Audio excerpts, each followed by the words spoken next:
Hello everybody, this is Koopzilla with another StarCraft 2 broadcast. Today I have something special for you guys. This is going to be an SCK tutorial video. I'm going to take you through exactly how to do the most standard master level 4-gate. This has been brought to us by our pally over here, Narnu. Narnu is a master's level player in our clan, and he has, thankfully to him, to me, to all of us, thank you Narnu for supplying us this wonderful tutorial video. I'm going to be casting it and going over what his build is and exactly what he does.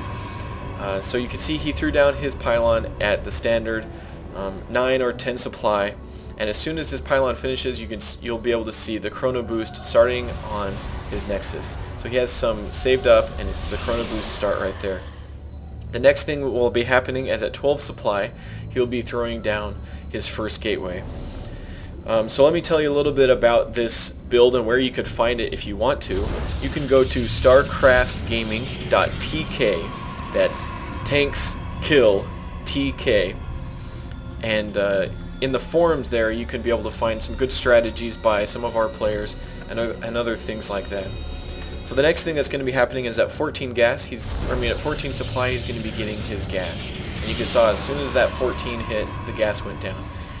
So Narnu over here, he scouted over here just in case there was any proxy shenanigans by his opponent, who is also a Protoss.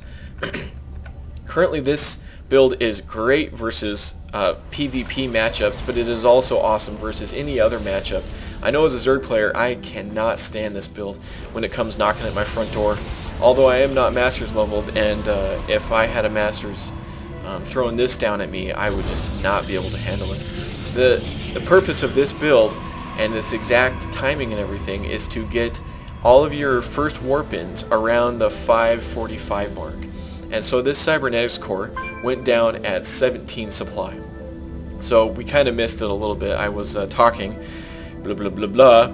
But yes, that went down. And so an important thing to do is to scout your opponent. And you can see it's pretty much the same. And so this little scouting drone is going to be heading back home because he sees nothing wrong with the picture here. Getting your gas and your cybernetics core is very standard for any Protoss build order, anything like that.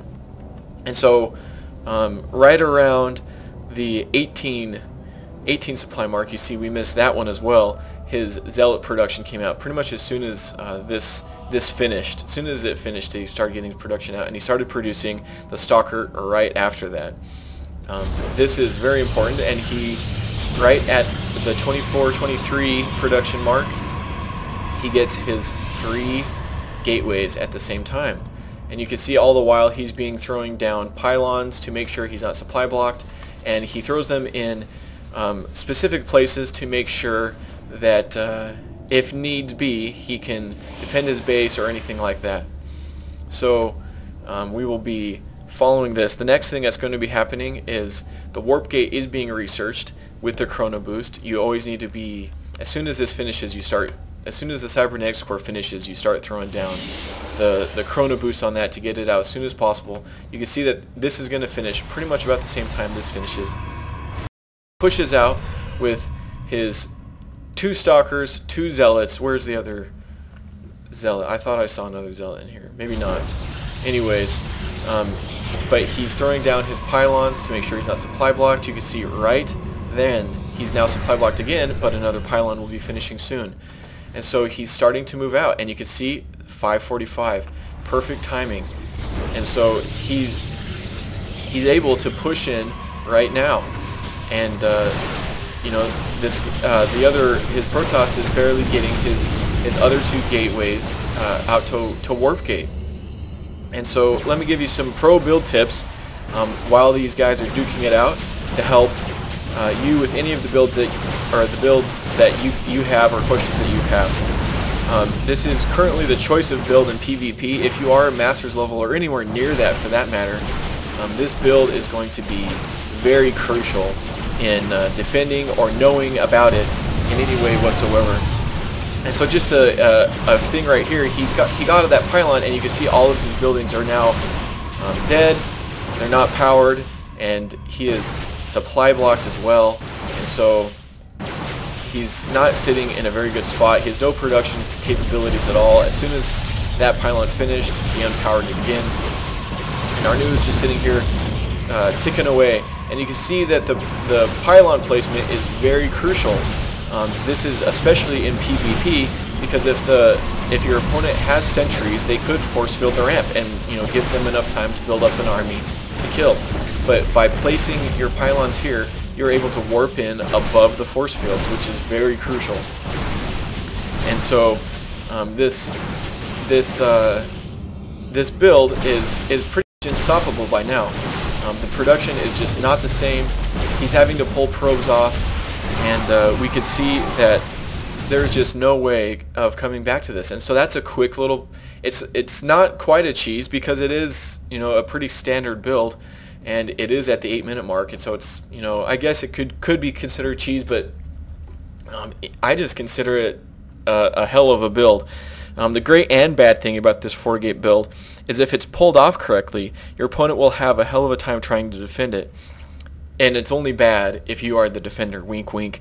That is just a pain in the butt when this many stalkers, this many zealots are just knocking at your front door, and you have no way to defend it because you're heading for an economic game, and you're not ready for this this intense in-your-face push.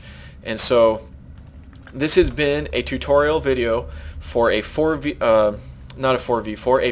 build for a any Protoss versus blank matchup. It's great against PvP, but it also works great against PvT and PvZ. It's especially effective against Terrans that open with a 1-Rax Marauder expand, but you have to scout him before he does it. And also it's effective against Zerg that goes pool before gas. And so all this is dependent upon your scouting. You saw that Narnu was out there with his scouting drone, making sure that nothing was going down. And once he kind of guessed what his opponent was doing, he was able to pull this one off. And even if his opponent went for the same exact build, they'd be equal. And so it's always a good way to secure some wins for yourself and throw it in the mix. Don't use this as your 100% I always do this build, but it's a great way to pull off some W's in your favor. So thank you, Narnu, for doing this for us, and this has been Koopzilla signing out. GG.